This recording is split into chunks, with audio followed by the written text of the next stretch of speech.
अस्सलाम वालेकुम and welcome back to another video. तो लास्ट लेक्चर में हमने 9th क्लास का एक्सरसाइज नंबर 1.1 का जो पहला क्वेश्चन था वो हल किया था। तो आज के इस लेक्चर में हम क्वेश्चन नंबर 2 को हल करेंगे। तो क्वेश्चन नंबर 2 हम अगर देख लें तो इसमें है कि which of the following matrices are equal. तो इसमें हमने बताना है कि कौन कौन से मैट्रिक्स जो हैं आपस में इक्वल हैं और उनके लिए क्या क्या शराइत हैं, वो किस बिना पर एक दूसरे के साथ इक्वल होंगे। सेकंड क्वेश्चन की तरफ। सेकंड क्वेश्चन है, उसमें वो कहता है कि which of the following matrices are equal, मतलब कौन कौन से मैट्रिक्स जो हैं वो आपस में इक्वल हैं। तो उसके लिए हम यहाँ पे देखेंगे कि let A and B are two matrices, यानी हमें कोई से दो मैट्रिक्स ले लेना है जिनका नाम हमने ए और बी रख लेना है। तो अब वो बराबर कब होंगे, उसके लिए वो बता रहा है कि A and B are equal when, अब दो शराइत हैं, order of matrix A is equal to order of matrix B. पिछले लेक्चर में हमने देखा था कि ऑर्डर ऑफ जो मैट्रिक्स है वो किस तरह निकालते हैं। तो उसके लिए आपने वीडियो जो फर्स्ट लेक्चर है फर्स्ट चैप्टर का 1.1 का, उसमें आपने देख लेना है कि ऑर्डर ऑफ मैट्रिक्स किस तरह निकालते हैं। तो यहाँ भी मैं थोड़ा बहुत इसका बता दूंगा। तो order of A is equal to order of B, ये पहली शर्त है। दूसरी शर्त है कि they are corresponding entries are equal. अब कोरिस्पोंडिंग एंट्रीज़ का क्या मतलब है? इसका मतलब ये है कि अब ये दो कोई से हमने कॉलम लिए, मैट्रिक्स लिए, जिस एक का नाम ए रखा दूसरे का नाम बी रखा। अब इसमें कोरिस्पोंडिंग एंट्रीज़ कौन कौन सी हैं? कोरिस्पोंडिंग एंट्रीज़ का मतलब है कि इस कॉलम में, ए कॉलम में पहली पोजीशन पे जो एंट्री है वो 4 है, तो दूसरे कॉलम में यानी बी कॉलम में भी उसी जगह पर पहली जो एंट्री है वो 4 होनी चाहिए। इसी तरह फर्स्ट मैट्रिक्स में सेकंड एंट्री जो है वो 5 है, तो यहाँ पे भी सेकंड एंट्री 5 होनी चाहिए। यहाँ पे थर्ड जो एंट्री है वो 6 है, तो दूसरे कॉलम में भी सेकंड एंट्री 6 होनी चाहिए। इसी तरह ये 7 और 7 मीन टू से that their corresponding and their respective entries should be equal of both matrix। तो इसमें हम यहाँ पे देख लेते हैं कि यहाँ पे ऑर्डर ऑफ ए और ऑर्डर ऑफ बी हम दोबारा देख लेते हैं। तो वो किस तरह था? सबसे पहले हमारा जो फार्मूला था वो था m/n। m हमने नाम दिया था उस मैट्रिक्स की रोज़ को, और n हमने नाम दिया था कि वो उस मैट्रिक्स में जो कॉलम्स होंगे उनको हम n का नाम देंगे। तो यहाँ पे हम अगर रोज़ इसकी देखें तो एक रोज़ ये है और दूसरी रोज़ ये है। तो कॉलम ए में जो रोज़ हैं वो 2 हैं, तो यहाँ पे हम लिखेंगे 2 बाय, अब हम कॉलम देखेंगे तो कॉलम, इसमें कॉलम भी 2 हैं, तो यहाँ 2/2 इसका जो ऑर्डर आ जाएगा। इसी तरह कॉलम बी का देखेंगे तो कॉलम बी में अगर हम रोज़ देखें तो वो भी 2 हैं, और अगर हम कॉलम देखें तो वो भी 2 हैं। तो इस तरह इन दोनों का जो ऑर्डर है वो सेम हो जाएगा। तो फिर हम कह सकते हैं कि A is equal to B। तो इस तरह हमें क्वेश्चन दिए जाएंगे, तो हमने उनमें से देखना होगा कि क्या ये एक दूसरे के बराबर हैं, इनका ऑर्डर सेम है या नहीं है। तो हम अब क्वेश्चन दोबारा देखें तो which of the following matrices are equal. तो हम एक्सरसाइज के जो क्वेश्चन हैं उनकी तरफ चलते हैं और देखते हैं कि कौन कौन से जो मैट्रिसेस हैं उनके ऑर्डर आपस में इक्वल हैं। तो स्टूडेंट्स, हम क्वेश्चन नंबर 2 पे आ चुके हैं। तो इसमें है which of the following matrices are equal.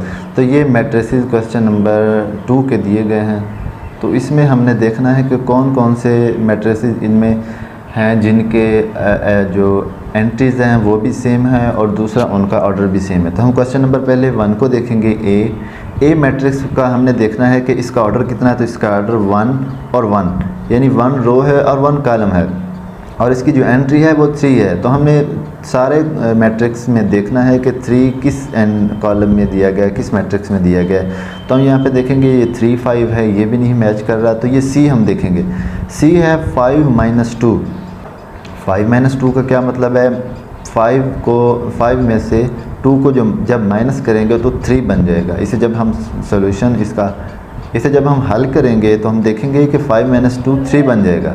तो इसको हम लिखेंगे कि जो मैट्रिक्स सी है वो मैट्रिक्स ए के इक्वल है। यहाँ पे हम नीचे लिख देंगे आंसर्स में, आंसर नंबर 1 हम लिखेंगे कि जो मैट्रिक्स ए है वो इक्वल है सी के।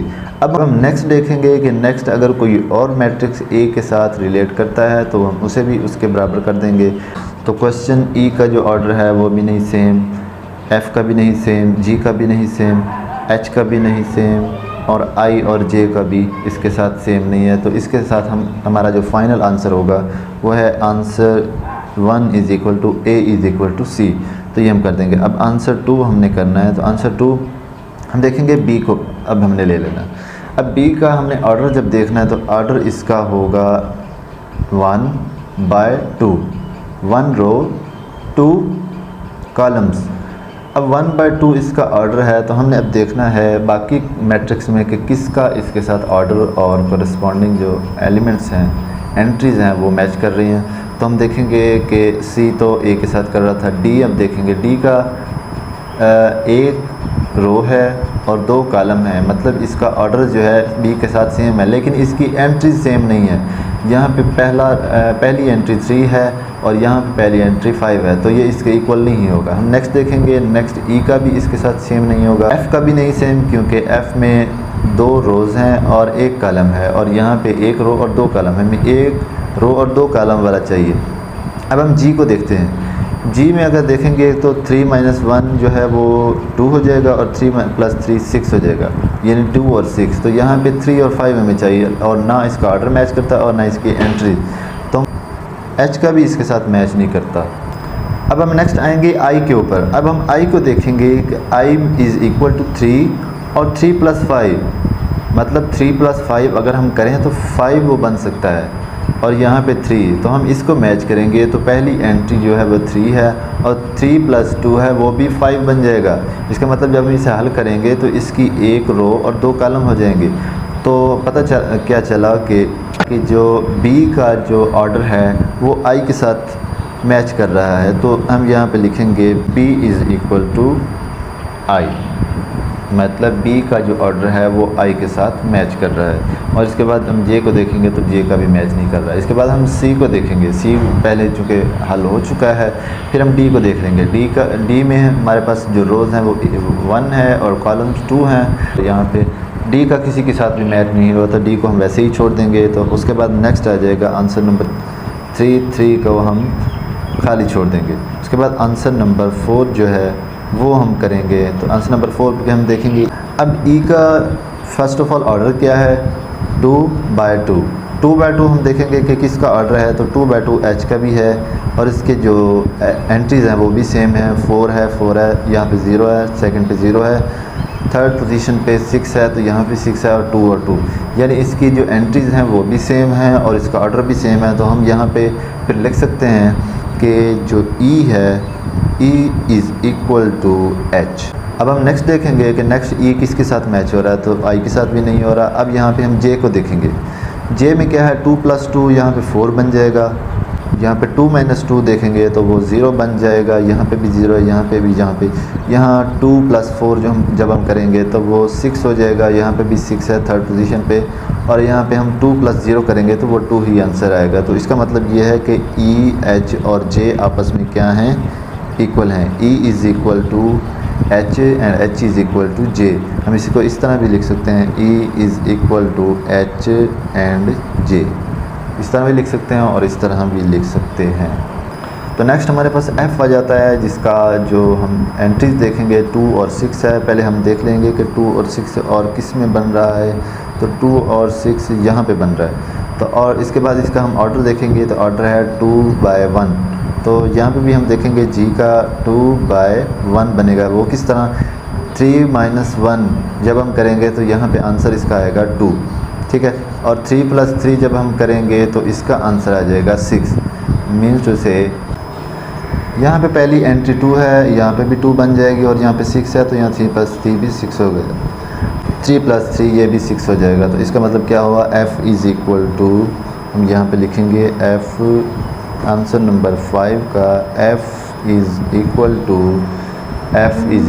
g, f is equal to g लिख देंगे। उसके बाद हम अगर नेक्स्ट देखेंगे तो नेक्स्ट यहाँ पे किसी का भी f के साथ मैच नहीं हो रहा। उसके बाद हम देखेंगे h को। h का चूँकि पहले हो चुका है, इसके बाद हम i को देख लेंगे। i का है 3 प्लस 5। तो आई भी हम आई थिंक पहले कर चुके हैं, आई का 3 के साथ, आई का बी के साथ था। तो ये आलमोस्ट सारे क्वेश्चन हल हो चुके हैं। तो यहाँ पे हम देखेंगे कि जो ए है वो बराबर सी है, और जो बी है वो मैट्रिक्स आई के बराबर है। उसके बाद डी जो है वो किसी के बराबर नहीं है। उसके बाद ई जो है वो एच और जे के इक्वल है। और उसके बाद एंड पे जो हमने देखा कि एफ़ जो है वो मैट्रिक्स जी के इक्वल है। तो इस तरह हमने ये क्वेश्चन नंबर 2 मुकम्मल कर लिया है। तो आज के लिए इतना ही है। तो इसके बाद इंशाल्लाह हम क्वेश्चन नंबर 3 जो है वो नेक्स्ट वीडियो में करेंगे। तो स्टूडेंट्स, अगर आपको इस क्वेश्चन की अच्छे से समझ आ गई है तो आप इसको अपने रजिस्टर पे नोट भी कर लें। इसके अलावा मेरे चैनल को सब्सक्राइब और वीडियो को अपने दोस्तों के साथ भी लाजमी शेयर करना। और हम इंशाल्लाह नेक्स्ट वीडियो में मिलेंगे। तब तक के लिए मुझे इजाज़त दीजिए। अल्लाह हाफ़िज़।